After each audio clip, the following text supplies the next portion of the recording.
Hello and welcome to the podcast. This is Ron's Amazing Stories.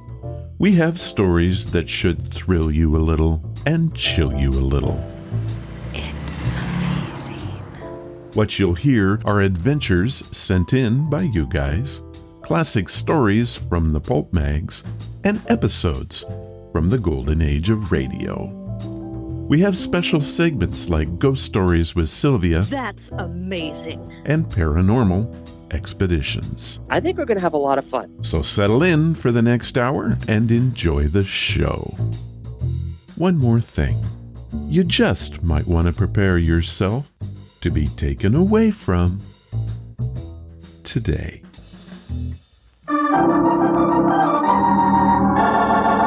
Another 5-minute mystery.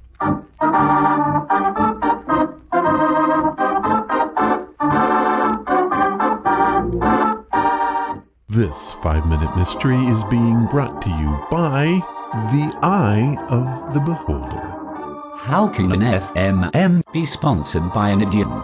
Beggars can't be choosers. Yes, but beggars can still understand the logic.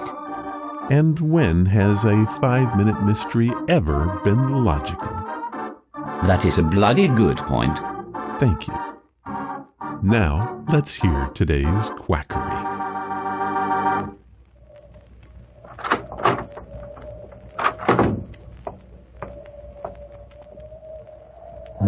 Safe should open easily. 2 turns right. Stop at 32. 3 turns left. Stop at 16. Get away from that safe, Carter. I was just checking on some tickets that I left in the safe tonight, Mr. Thompson. Carter, you've been a cashier with this railroad for 15 years. How could you think of doing such a thing? Oh, what are you talking about? You've been gambling rather heavily these past few weeks, Carter. You decided to let the railroad recoup your losses. Well, stay where you are. I'm calling the police. Oh, no, you're not. Put down that bar, you fool. All right, I'll put it down. Oh.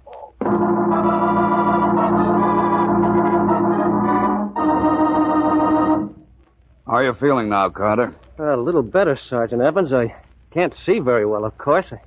I broke my glasses in the struggle with the killer, and I'm not much good without them. I hate to pour these questions at you when you're not up to par, Carter, but it's important that you help us immediately. I'll do anything to help the police find the man who killed Mr. Thompson. Good.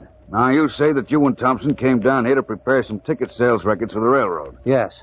About what time was that? I should say about 9 o'clock. About what time would you say the thief came in? About an hour later. We heard the door open, and when we turned around from the safe, he was standing near the door, pointing a gun at us. What happened then? Well, he demanded we give him the money from the safe. How did the struggle begin? Mr. Thompson walked straight at the thief and dared him to shoot. He was warned to stop or he'd be killed, but he continued to go right at him. The thief lost his nerve or something, for as Mr. Thompson made a sudden lunge at him, he didn't shoot, but instead hit him sharply over the head with the butt of his pistol. I ran forward immediately and grappled with the thief. And he landed a blow in my jaw, and I fell to the floor.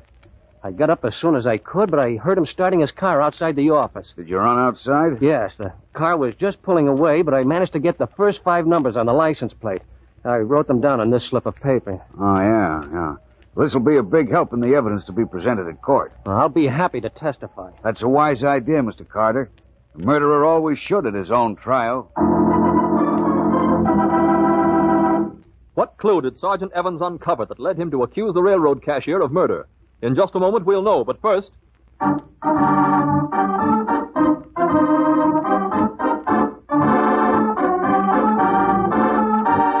Of course, this is not a mystery at all. We know he did it because, well, we were there. Were we? Yeah. We heard the whole thing. Or was it staged for our benefit? Well, this is fiction, so yeah, it was staged.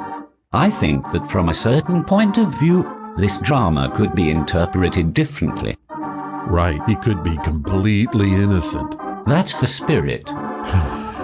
Let's go listen to the solution. Jolly good. And now, back to our story. Are you accusing me of murdering Mr. Thompson? Yes, Carter. There was one slip in your story that gave you away. You admitted to me only a few minutes ago that you lost your glasses in the struggle with the thief, and that you were helpless without them. Yet you managed to run outside the building, and jot down several numbers of a license plate on a moving car in the middle of the night. No, Carter, there was no thief. But there was a murderer. Yourself.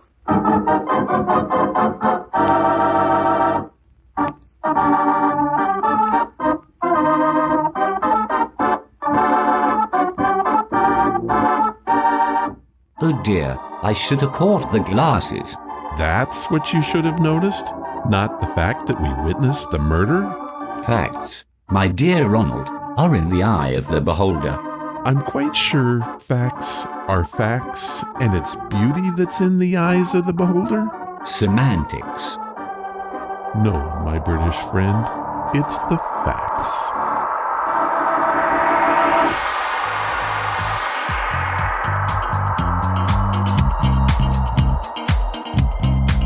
What's that you say? Hello, and welcome to the podcast. On today's show, we are all over the place. I didn't sign up for that. Maybe not, but that is what the cards have dealt. We review Ready Player One, have a story about a green mist. Wait, what did you say? I said green mist. Oh, I see. Yep, and add in a science fiction story from Robert Heinlein titled The Roads Must Roll. That sounds amazing. It does, doesn't it? And then we end it all with a story about Halley's Comet. Yeah. So let's get it rolling with this from Audible.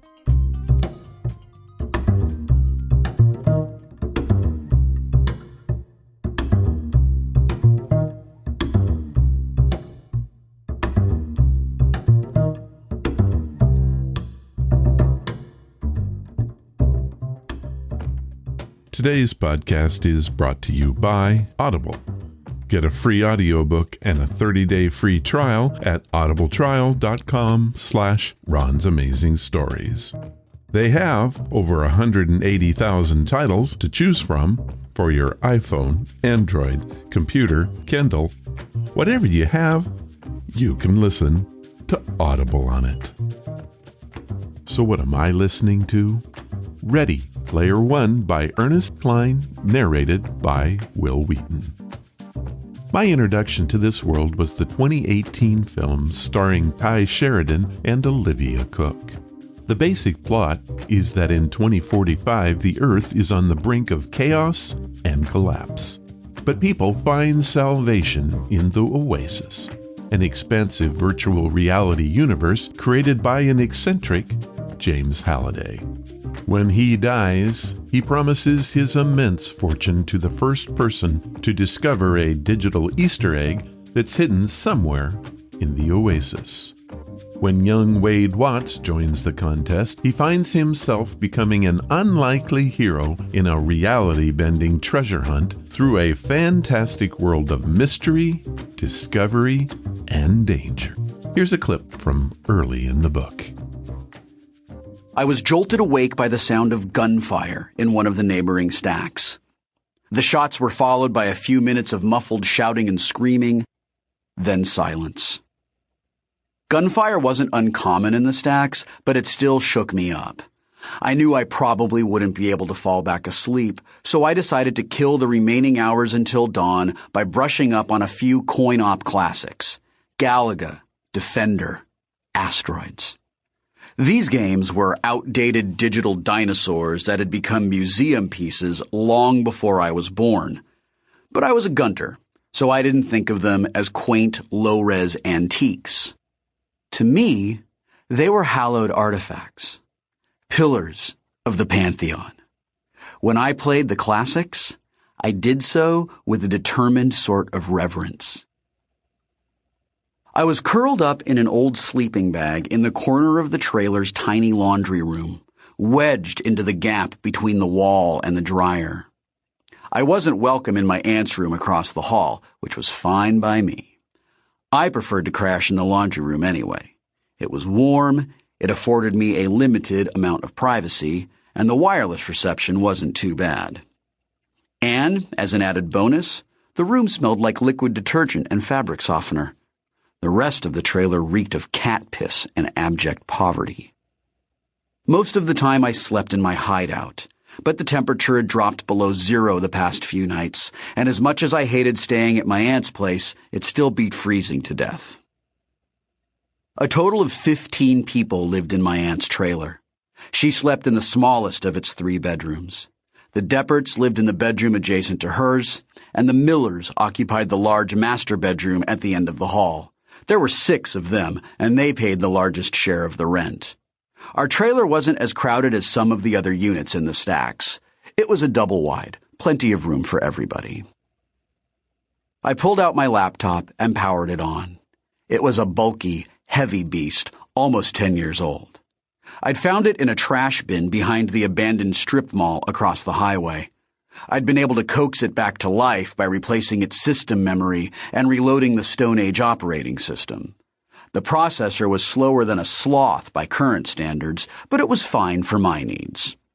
The laptop served as my portable research library, video arcade, and home theater system.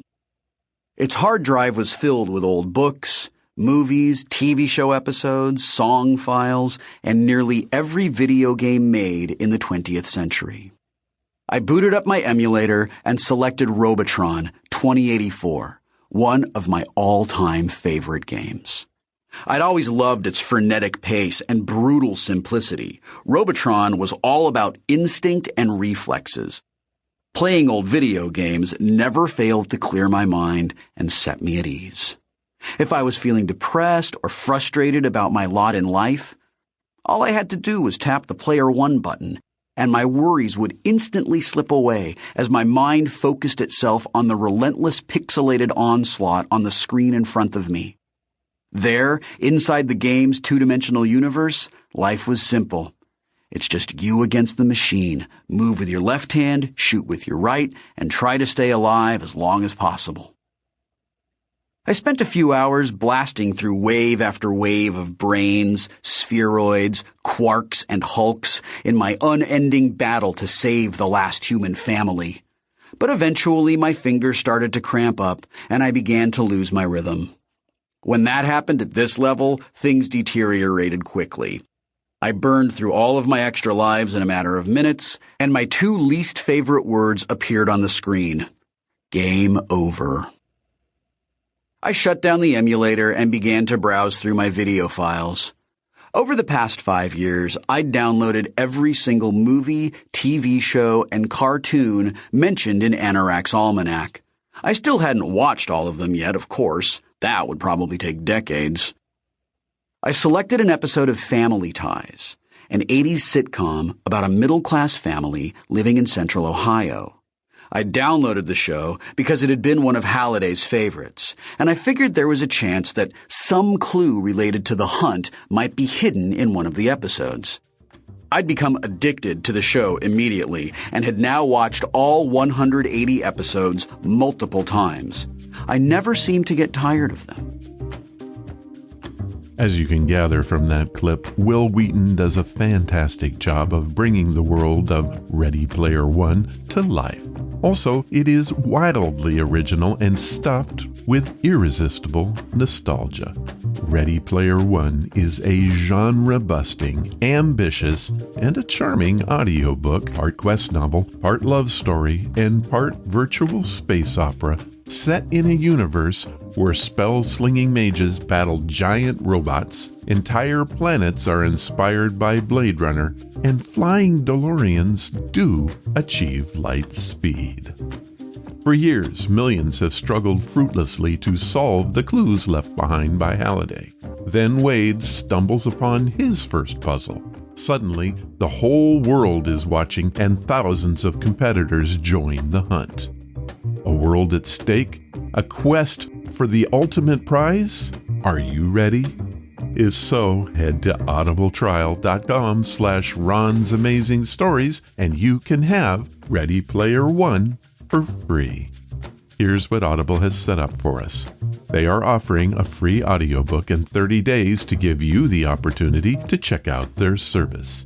This also gains you access to the included catalog, which is updated constantly with new titles. So to download your free audiobook today, go to audibletrial.com/Ron's Amazing Stories. Thank you, Audible. And now it's time for your stories. These are your stories, sent by you, for you.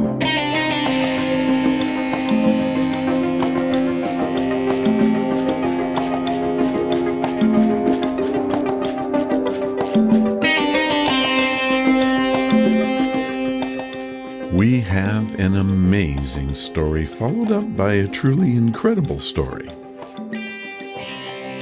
Our first one comes from Random O'Malley. Random writes us from San Francisco, California. Hello, Ron. First, let me say that I love the podcast, and second, yes, Random is my real name. Although I will admit, my last name is not O'Malley. I want to keep that part to myself. In my professional life, I go by Randy, but it irks my mom that I do so. She's very proud of my name, and it does have some history. I was born May 12, 1970. If you do the math, that's almost 9 months to the day after the famous Woodstock concert of 1969. For those of you who don't know, Woodstock was a music festival held on a dairy farm in the Catskill Mountains between August 15th through the 18th of 1969. My mother attended the show and does not remember much other than she had a really good time. When I was born, she had no idea who the father was, so she named Random Guy, insert last name here, but it's not O'Malley. I tell you that so you know that I grew up oddly. I love my mother. She was a single parent, never married, yet I have a brother and sister. We are a happy family to this day. Mom is a free spirit, and we've learned much about paranormal things growing up. She is a Wiccan, and well, things just happened in our house that I can never explain, nor would I even try. This story is one of those times, and I hope you and your listeners enjoy it. It really did happen. Random.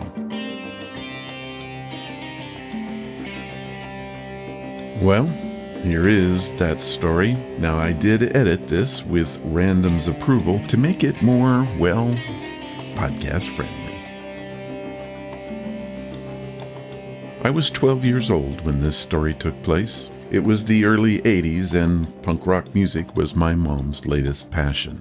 She said the beat was perfect for erotic dancing, which is one of her hobbies to this day. I can't begin to tell you some of the things I saw as a child, but seeing your mom dance naked in the forest to Armageddon, This Is Hell by Bad Religion is not something any kid should see. That just might be paranormal on its own. But that's not the story that I'm going to tell. You see, I decided to let my mom and her fellow witches do their thing, and so I went to explore the forest on my own. I was careful to mark my trail so that I was able to find my way back to camp. They always tried to do their strange rituals in the forest so as not to get arrested, which happened a time or two during my childhood. I was walking along when I felt a dizzy wave come over me. The trail waved back and forth, and I remember falling to the ground. When I woke up, it was dark, and I couldn't see a thing, let alone see my marked trail back to camp. I was scared and didn't know what to do. My mom had many boyfriends over the years. One of them was Big Mike. He was an outdoorsman of the highest order. He took us camping many times and taught us about the woods. It was he that showed me how to mark a trail so you don't get lost. His words came to me. If you ever get lost in the forest, Stay put, make a fire if you can, and call out every 3 minutes until you're found. Well, I had no way to make a fire, but I could call out. As time wore on, it seemed to get darker and darker, and the night had no end. I remember crying and then screaming out into the abyss. Then there was a light, a greenish orb moving through the forest. I called out, and the light stopped for a second. Then it started moving again, right towards me. I expected to see someone holding a flashlight, but when the greenish thing arrived, I could see that it was a formless mist. It morphed itself into an arm of sorts and pointed. I was scared, of course, but somehow I knew I needed to move out. Step by step, we retraced our way through the forest, stopping at each and every one of my marked points that I had made earlier that day. Finally, I saw a fire up ahead and knew that I had made it back to camp. I yelled out for my mom. She and her coven were sitting around the fire, lost in meditation. At my yell, they broke, and I watched relief flood over my mom's face. She ran to me and hugged me fiercely. I turned back and pointed to the green mist, but it was gone. I tried to tell her what had happened, but she already knew all about it. She said they had sent the fog catcher to find me. To this day, I can still feel the chills that went through my body at that very moment. Random O'Malley, not really O'Malley, from San Francisco, California.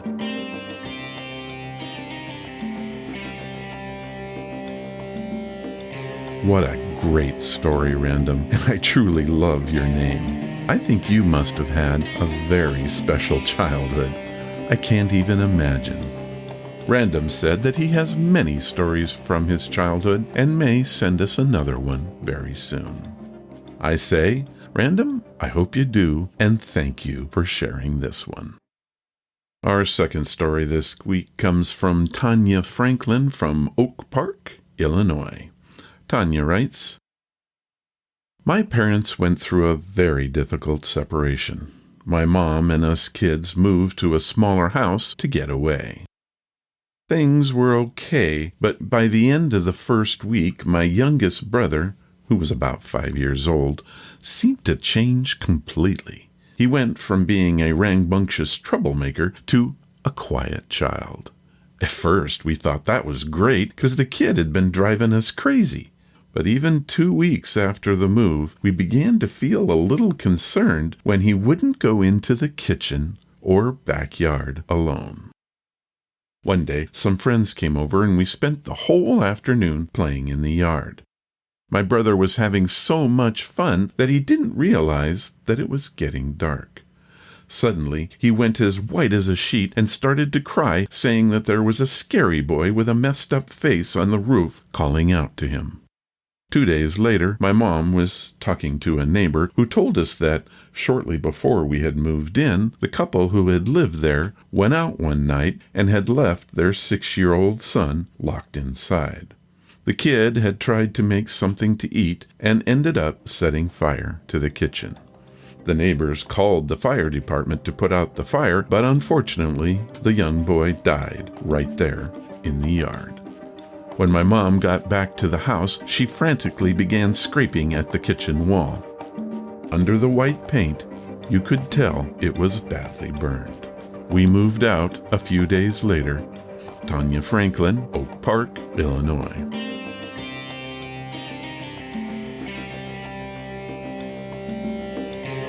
Wow, Tanya, that is a sad story. I hope that your brother was better after the move. Thank you for sharing your story. It was amazing. If you want to share your story like Tanya and Random did, please do. All you have to do is go to ronsamazingstories.com, click on the story submission banner, and type in your story or leave your information and I will contact you. Coming soon to Ron's Amazing Stories is the Ron's Amazing Stories hotline. On this one, all you'll have to do is dial a number, tell me your story, and we'll get it on the air that way. More on that later.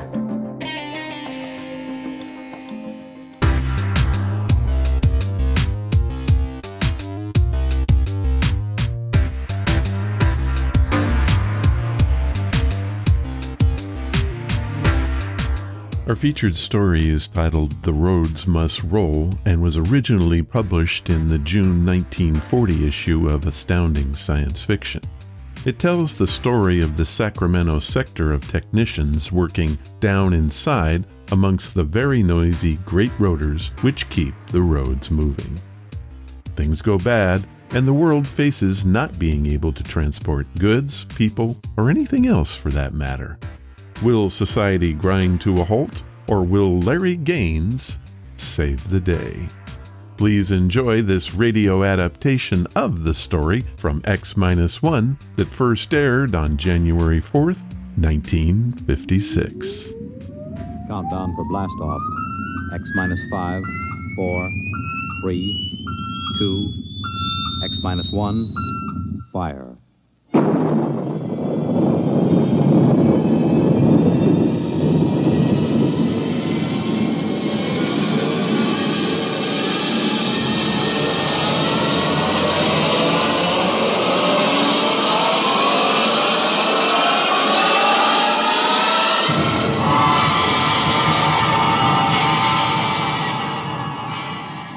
From the far horizons of the unknown come transcribed tales of new dimensions in time and space.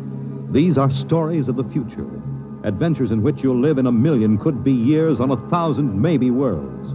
The National Broadcasting Company, in cooperation with Street and Smith, publishers of Astounding Science Fiction, presents X minus 1.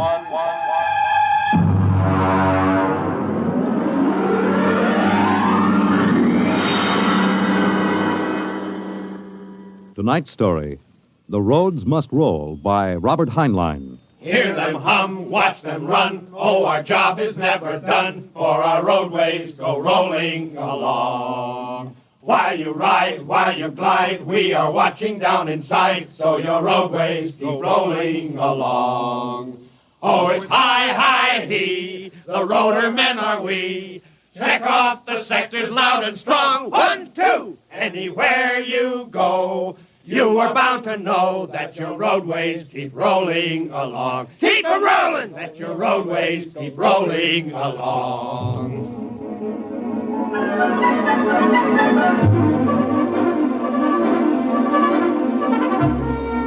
It was in the middle 1950s that the automotive age began to die. The traffic engineers had long expected it. For years, they had watched our vast cities sprawl and spread out, spill over into the countryside, become more and more dependent on motor transportation. And then finally, the inevitable breaking point was reached. The growing flood of cars and buses and trucks began to swamp the streets and arterial highways. The building of roads could no longer keep pace. The superhighways, clogged, congested, became packed with cars stalled bumper to bumper. And the cities began to die of slow strangulation, for the traffic could no longer roll. And then the engineers took over. They banned the automobiles, tore up the superhighways, and in their place they built the rolling roads, mechanized roads that moved like huge conveyor belts, whirling along on their giant rotors at speeds ranging from 5 to 100 miles an hour, carrying the freight, the food, and the people from city to city and coast to coast. And no one worried over the fact that if the road should ever stop, our whole economic life would stop. For the machinery had never failed yet. But people forgot that machinery depends on men, the men who run it. Who makes the roads roll? We do! That's right, the engineers. We're the brains of the road. And where would the public be if we didn't keep the roads rolling? Right behind the 8 ball, and everybody knows it. All right, then. We're the men who hold the power, and it's time we started using it. We've called this meeting of the Engineers Control Committee because that's what we want to do. Control. Because I'm tired of taking orders from the Transport Commission, from slick desk jockeys like Jim Gaines, who don't even know a rotor bearing from a field corn. Now let Gaines yammer about our duty to the public. That's a lot of eyewash. We've got the power, and we're the men that count. Now it's time we quit fiddling around and use a little direct action to get what we want. Mr. Chairman! Mr. Chairman! The chair recognizes Brother Harvey of the Transport Mechanics Union. Thanks. Now, I don't rightly belong here since I'm no engineer. I'm just here to represent the workers' union. But I want to know what's all the shouting for. You engineers have got better working conditions than we have, and we ain't kicking. You say the engineers are powerful. You say you can tie up the roads. Well, so can any screwball with a jar of nitroglycerin. And he wouldn't need no engineer's degree to do it, neither. Harvey, are you speaking for your union now, or are you here as a stooge for the Transport Commission? Listen, Van Cleek, I helped fund my union. I led the strike in 75 for decent working conditions. Where were you engineers then? With the Finks! Brother Harvey, remember, you're only a guest at this meeting. Go on, Van. Now listen, man. I'm one of the old engineers on the roads. You all are, worked up the hard way. We didn't go to the fancy technical institutes like those young punk cadet engineers the commission is training to take over our jobs unless we do something to stop them. Jim Gaines hasn't been able to fill us full of the old school spirit and that baloney about how the roads must roll. So all right then. Why don't we get smart for a change? What would happen if the roads stopped rolling? Maybe the country would begin to realize that they can't do it without us. Maybe we'd begin to get the things we want. Who says the roads must roll?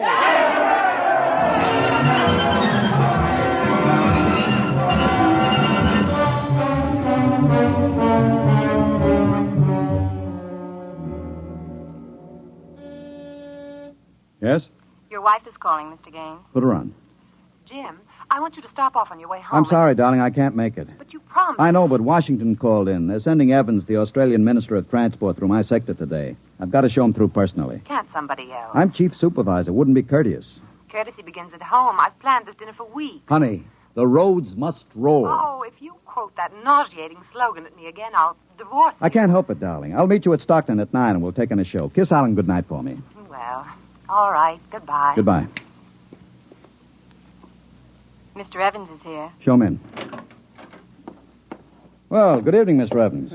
I'm Gaines, chief engineer. How do you do, Mr. Gaines? They told me at the embassy you'd be the man to see.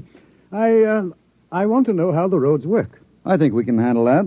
Well, I'm not a technical man, Mr. Gaines. My field is sociology. So, suppose you tell me about the roads as if I were entirely ignorant. Fine.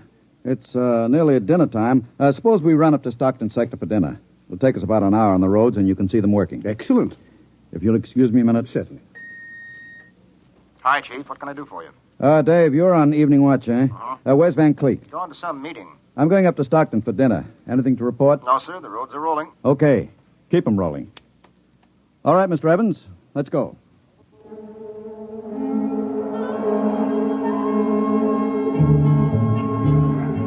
This is the low-speed strip. Ever ridden a conveyor before? No. It's quite simple. Remember to pace the motion of the strip as you get on. There. We'll go right across. Each adjoining strip is a few miles an hour faster than the one next to it. Freight is carried on the 50-mile strip, most passenger traffic on the express strip. All right, now watch your step.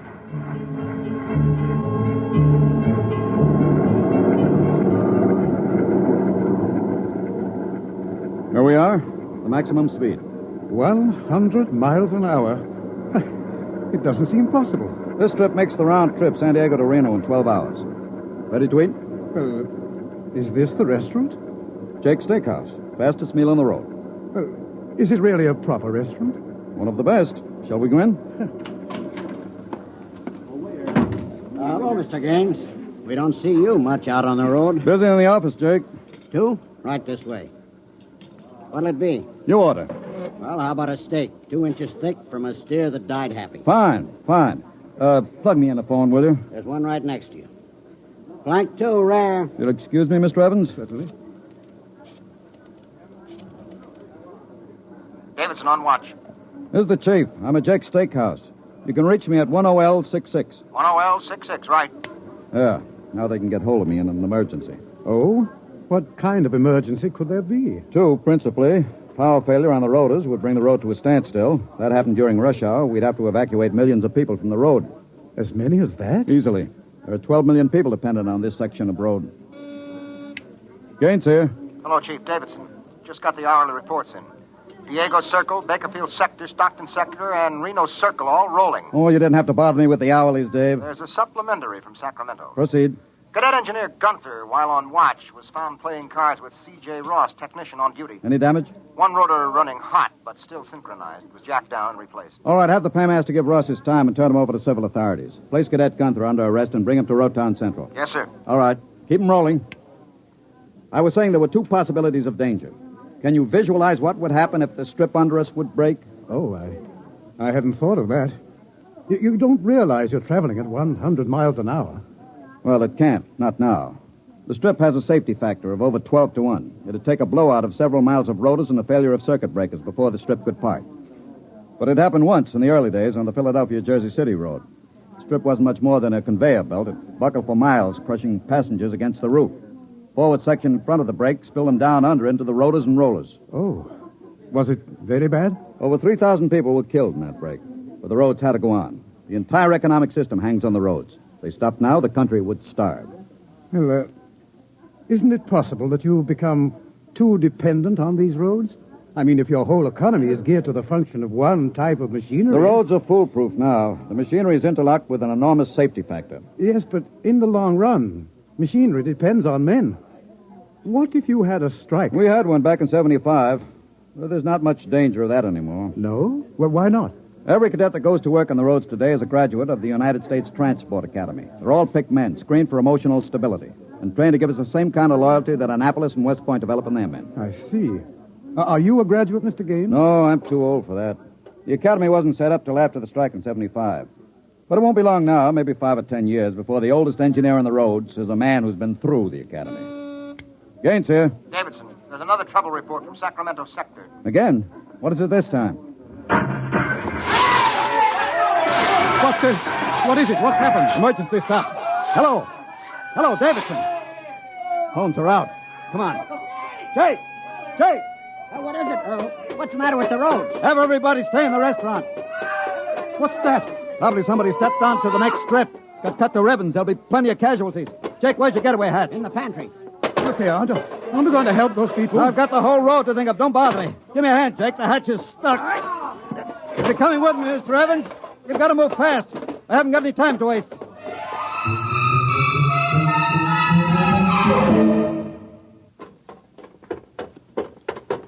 Where are we now? Freeway on top of the inner road ceiling. That's the outer shell over us. Are we going outside? No, there'll be an access down manhole over here. They're spaced every 100 feet. There, by the green light. Now, this will get us down on the northbound road. Careful, it's dark. Now stand away from the door, Evans. Yes.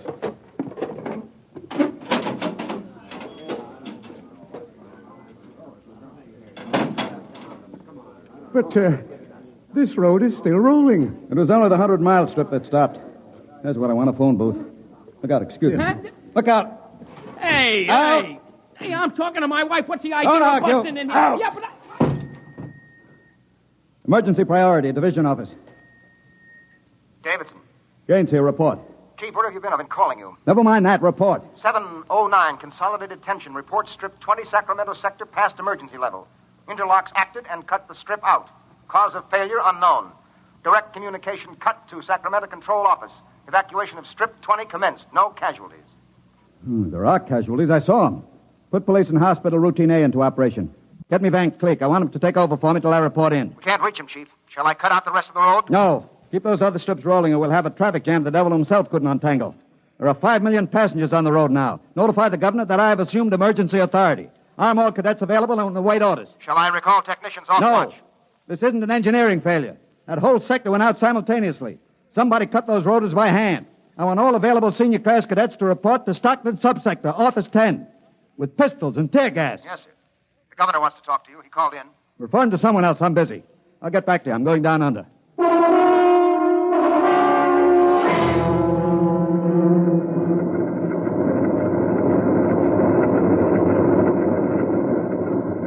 Evans! Evans! I can't hear you. The noise. Put on this helmet. What? Helmet! Helmet! Oh, yes. You can't hear without an anti-noise filter. Come on. What are we looking A for? recon car. There should be one here. Are those the rotors? Now, the big ones are rotors. They drive the road. Little ones are rollers. They give continuous support. There's a watch gang now, jacking down a rotor. Can they hear us? No, the noise filter works on a 4-foot radius. I'll flash him. Oh, he sees the light. Cadet Wilson reporting, sir. I want your recon car, emergency. Yes, sir, right over here, sir. Come on, Evans. Yes. Get in. But it's so small. You'll fit all right. You can take off your noise filter now. Hang on, she accelerates like a rocket. Oh, my stomach. Relay station. This is Gaines. Get me Davidson, senior watch officer. Mr. Gaines, the mayor wants to talk to you. I haven't got time. Get me Davidson. And leave this circuit hooked into Davidson's board until I tell you to cut it. Yes, sir. Here is the senior watch officer. Davidson. Gaines calling. Have you found out yet what's stopping the roads? No, sir. It's still a mystery to me. All right. I'm on my way in a recon car. Hold everything till I get there.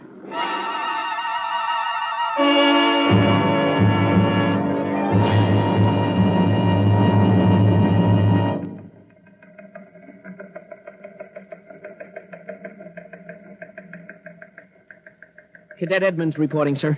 3 platoons of cadet engineers standing by with tumblebug motorcycles. Armed? Pistols and tear gas as ordered, sir. Good. Assistant Supervisor Van Cleek is calling you on Circuit 9, sir.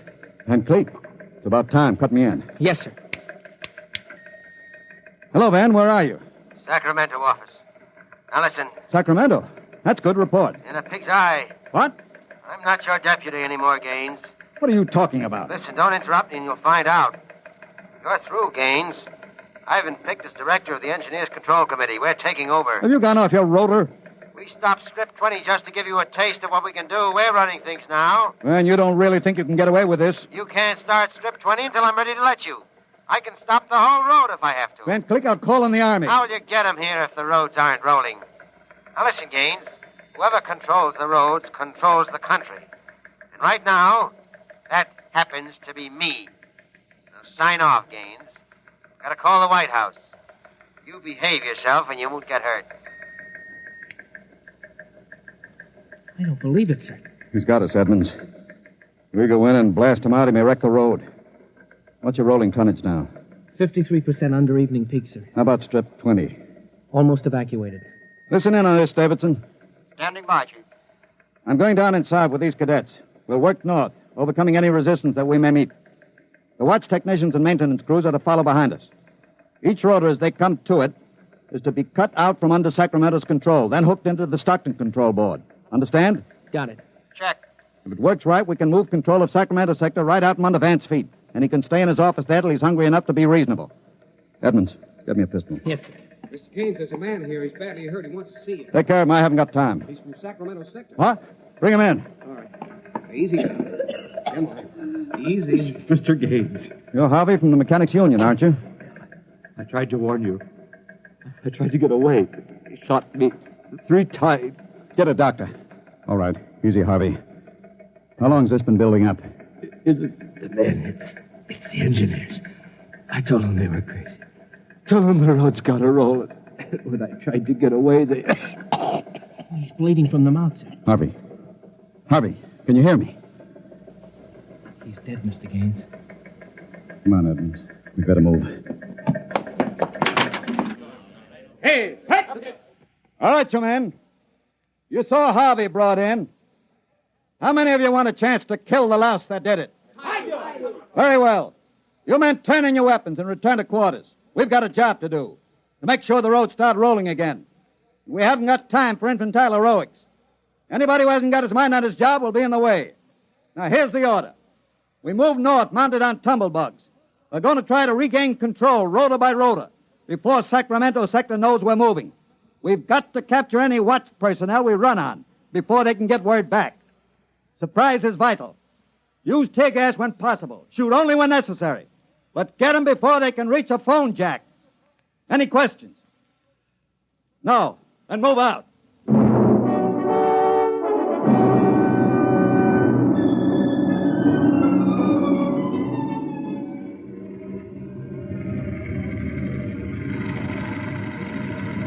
What's the score, Edmonds?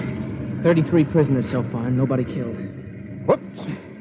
Yes, since I rode one of these tumblebugs. Forgotten how to steer it. Oh, sir, there's a man ahead. There at the rotor base. He's got a phone jacked in. Hurry. If he gets word back, we're sunk. I don't think he's seen us. I'll dismount and get him.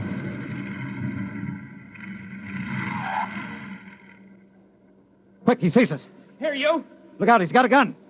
Oh, I got him. Grab his gun. Yes, sir. You had a phone jacked in all right.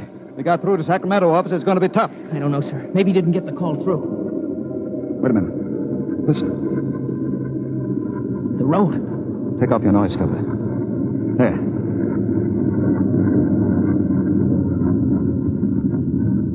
The road. The road is stopping. Halt your men. Halt! Hold up there! Hold up! There's a recon car coming up. Relay station call for Mr. Gaines. Give it to me. Here you are, sir. Gaines here. Davidson here, Chief. Van Cleek's calling you. Who stopped the road? He did. All right. Cut Van Cleek into me. You thought I was fooling, huh, Gaines? What do you think now? All right, Van, the road is stopped. You won this trick. Then why don't you get smart and give up? You can't win. You forgot something, Van. You can't lick the whole country. Yeah? Gaines, I've got a switch button in my hand. If I push it, it'll blow 300 yards straight across the roads. And then, for good measure, I'll take an axe and wreck the control station before I leave. That's pretty drastic, Van. Yeah, if I blow this charge in the middle of Sacramento sector, it'll get an awful lot of people. There are plenty of shopkeepers still on Strip 20, and that row of apartment houses next to the road will go. Look, Van, you don't want to blow the road, neither do I. Suppose I come up to your headquarters and talk this over. Two reasonable men ought to be able to make a settlement. Is this some kind of a trick? I'll come alone and unarmed. My men will stay here. All right. All right, Gaines. But one wrong move, and I blow the road.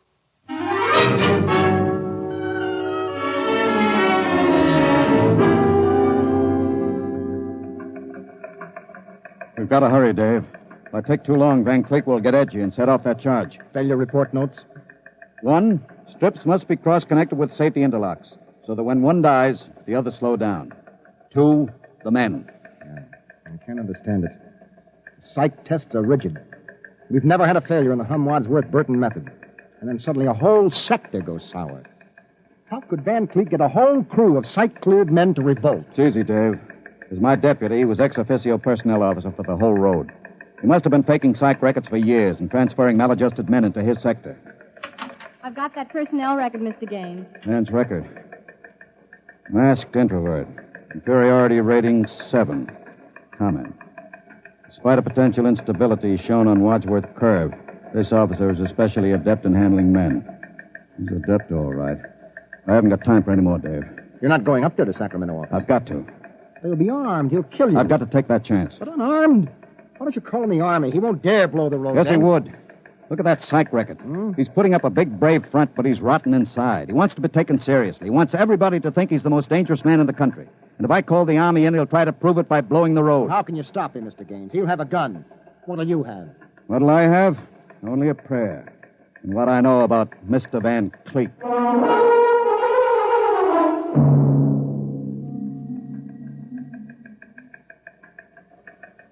All right, Gaines. Director Van Cleek will see you now. Gaines is here, Director Van Cleek. Come in, Gaines. Behaving sensibly at last. You know I've got you where I want you, and there isn't anything you can do about it. I searched him, Director. He's unarmed. Mm-hmm. I want you to sign this now. It's a declaration of your recognition of the Engineers Control Committee. You've got 1 minute to sign it, Gaines, or I'll push this button and blow up the whole sector. You better sign, Gaines. You need this gorilla with the gun, Van? Hey, you Can't you handle one unarmed man alone? All right, Harry, out. What? Out? Yeah. Okay. All right. Now sign. What's so funny? You are. You start a revolution because you think the engineer should control the road. Then when you've got control, the only thing you can think of to do is blow it up. Tell me, what are you so scared of? I'm not scared. Yeah? Sitting there sweating all over that push button you're holding? Your buddies knew how afraid you were. They'd probably throw you into the rotors. I'm not afraid. You're afraid of me right now. You're afraid I'll have you on the carpet. You're afraid the cadets won't salute you. You're afraid they're laughing at you behind your back. No, I'm not. Now, you keep quiet. I've got a gun. You're afraid of using the wrong fork at dinner. You're afraid people are looking at you, laughing at you. I am not, you dirty, stuck-up snob. Just because you went to a high-hat school, you think you're better than anybody, you and your crummy little gold-braid cadets. Van, you're a pathetic little shrimp. Huh? I understand you perfectly. You're a third-rater. Oh. All your life you've been afraid that someone would see through you and send you to the foot of the class. Oh, yeah. Throw you right out on your ear where you belong. I don't want to look at you anymore. I'll show you. I'll put a bullet in Put you. down that pop gun before you hurt yourself. Don't you come near me. Don't you come near me or I'll shoot. I'll shoot. Give me that. No. Let me go. Give that pistol. And thanks for not disappointing me, Van. I don't understand. I thought if I wounded your little ego, you'd forget to push that button and pull a trigger instead. I'm afraid you'll never make a good executive, Van. They have to know when to push buttons. Davidson. Gaines here. Chief, are you all right? Are you? I'm all right. Attack now and mop up. I'll hold the control room. I've got Van Cleek, and I think his little revolution is just about over.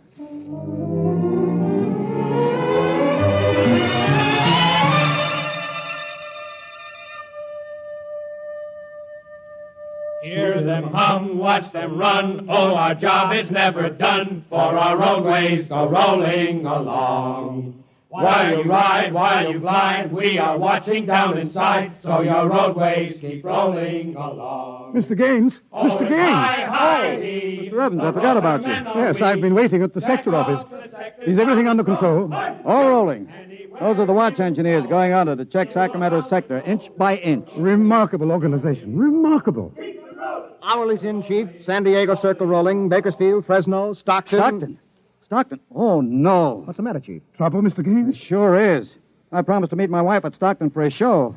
She's been waiting there since 9 o'clock last night. Dave, see if you can get her for me. Try the sector office. All right, Chief. And Dave, see if you can calm her down. Oh, sure, Chief. I'll tell her the roads must roll. No, don't tell her that. I don't think she'd appreciate it. She's heard it too often. Oh, it's high, high, E, the roller men are we. I better get going. Bye, Dave. Keep them rolling. Anywhere you go, you are bound to know that your roadways go rolling along. Keep them rolling, that your roadways go rolling along. Keep them rolling, that your roadways go rolling along. Keep them rolling, that your roadways go rolling along. Keep them rolling.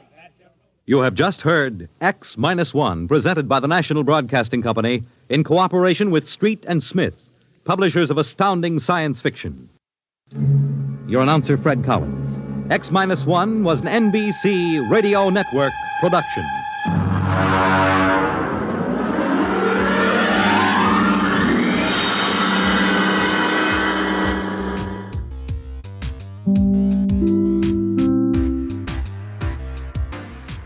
I thought that this story was particularly relevant because of what we face today.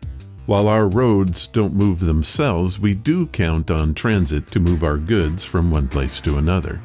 Today, we are facing a crisis trying to get things to their destination. Perhaps we can learn something from this cautionary tale.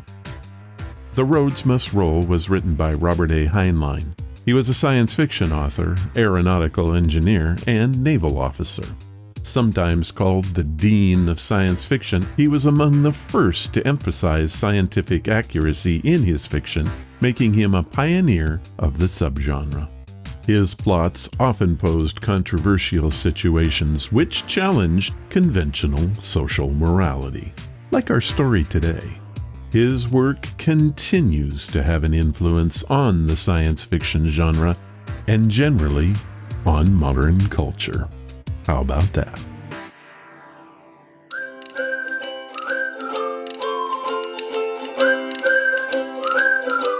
Are you ready for another story? This one is being brought to us by Gladys Goodies. Good treats for your dog to eat. They use all natural products with no sugar, preservatives, salts, or harmful ingredients. So check out their online store at GladysGoodies.com. GladysGoodies.com. That is GladysGoodies.com. And don't forget to use our very own promo code, RONS, to get a 20% discount on all of your purchases. That is RONS.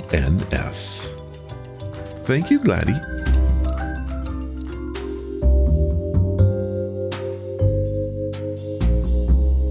Not so important times in history.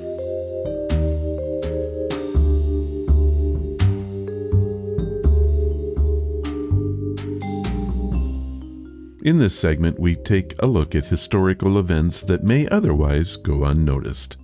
We look at history with a fish-eyed lens, giving a perspective that should provide no insight to anyone or any time. But it is historical, or hysterical, as the case may be. Join us now for this event in history. This time I have only a comet for you. Halley's Comet, in point of fact, and it only passes by Earth every 76 years or so. When it buzzed our planet in 1910, it sparked a lot of interest. Telescope sales skyrocketed as the comet neared. Hotels even offered special deals so people could gather on the tops of their roofs to watch the meteor pass. Of course, not everyone was pleased with the comet's appearance, as many believed the shooting star would end civilization.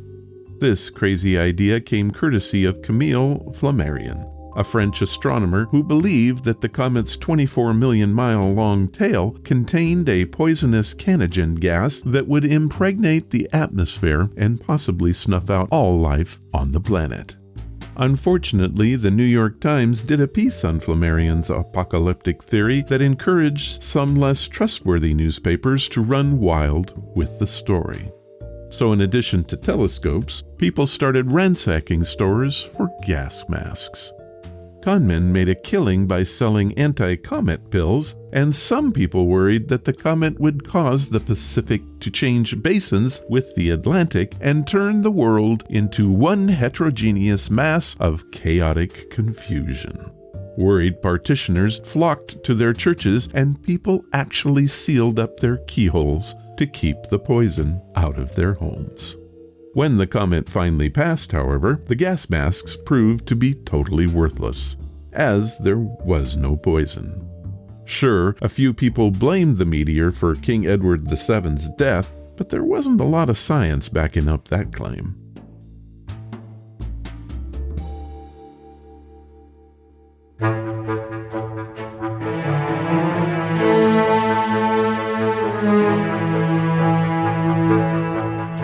Oops, we did it again. Number 519.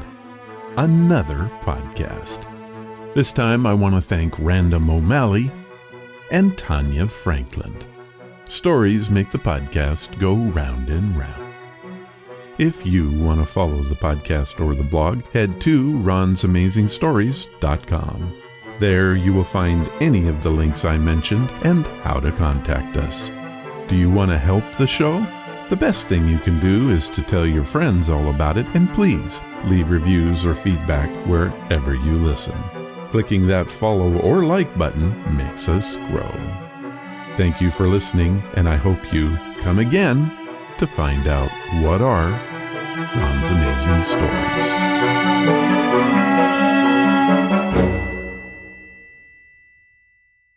All of the vintage audio used in the podcast is believed to be in the public domain. Ron's Amazing Stories does not own the rights to any of the old-time radio used here. If you hold the rights to any of the shows played, please contact us immediately at ronsamazingstories.com.